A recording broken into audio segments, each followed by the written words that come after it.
Now let's get some further discussion on the politics of the day. We've got Graham Morris, political strategist and former Liberal advisor, and Bruce Hawker, political strategist and ongoing Labor advisor and strategist. Bruce, what do you make of the debate about where we are on the reopening pathway? Did the Prime Minister just state the obvious today when he said, if you're vaccinated, you've got a better chance of avoiding lockdowns and being able to travel interstate? Look, he's absolutely right about that. The problem is that he hasn't vaccinated enough Australians for that to mean all that much at the moment. Only 3 million Australians have been vaccinated out of a population of 25 million, nothing compared with the United States or the UK. That's the problem that we're confronted with at the moment. I think we had a dose of realpolitik with the Newspoll the other day, which showed that about 3/4 of Australians agree with his timetable, which would be not before the middle of 2022. And the protestations from Jayne Hrdlicka and people like Perrottet, the Treasurer in New South Wales, are really outliers in this debate. They don't really count for too much in terms of the realpolitik, and that is that nothing is going to happen before the next election, in my view. It seems that hard to disagree with Bruce that the Prime Minister is not going to be cautious, given we've seen every state and territory jurisdiction have a re-election win for cautious incumbents. Yeah, I think he will be cautious. Why would you open up and risk things? Yeah, you know, people are saying that this is being done for that reason, No, it's common sense.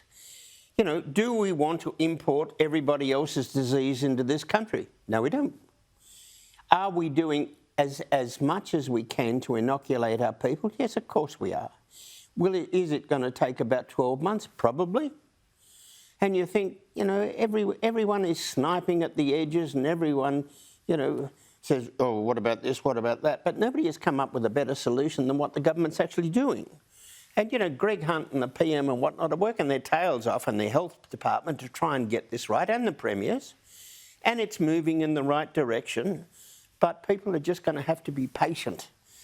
Yeah, we'd all love to be running around the world, you know, a little like me. You know, I've had a sort of a gap year where you can't travel. But look, everyone's doing their best. Well, Bruce, the fact is, and I know the criticism has come from not just Labor, but across the board, that this has been too sluggish, this rollout. But if you look at the trajectory of how this is speeding up, it took, I think it was upwards of 40 days for the first million, then it was down to 20 days for the next million, and then down to 15. The trajectory is improving, it is speeding up. So the government, despite the slow start, looks like it is getting there, Bruce.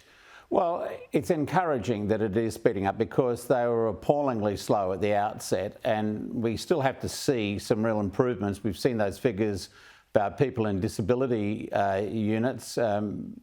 4% of people residing in disability housing have received the one COVID vaccination so far. That's terrible.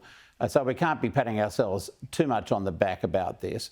But it is encouraging that it's improving. Australia didn't think, I think, too hard about how they were going to do the rollout, unlike the United States, you know, the Biden administration, or even the UK, which were countries which had appalling records when it came to letting the COVID into the country, but had good record for actually rolling out the vaccinations against it.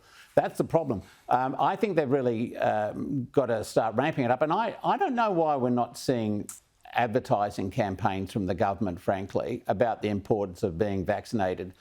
With these problems around AstraZeneca, for example, we're seeing a lot of hesitancy amongst people about getting vaccinated. And at the end of the day, as Graham and we've all said, we won't actually get to a position where we can open up the borders until an overwhelming majority of Australians are vaccinated and we have something approaching herd immunity. Let's get some real strong campaigning around that issue so Australians join together and realise how important it is for everyone to be vaccinated.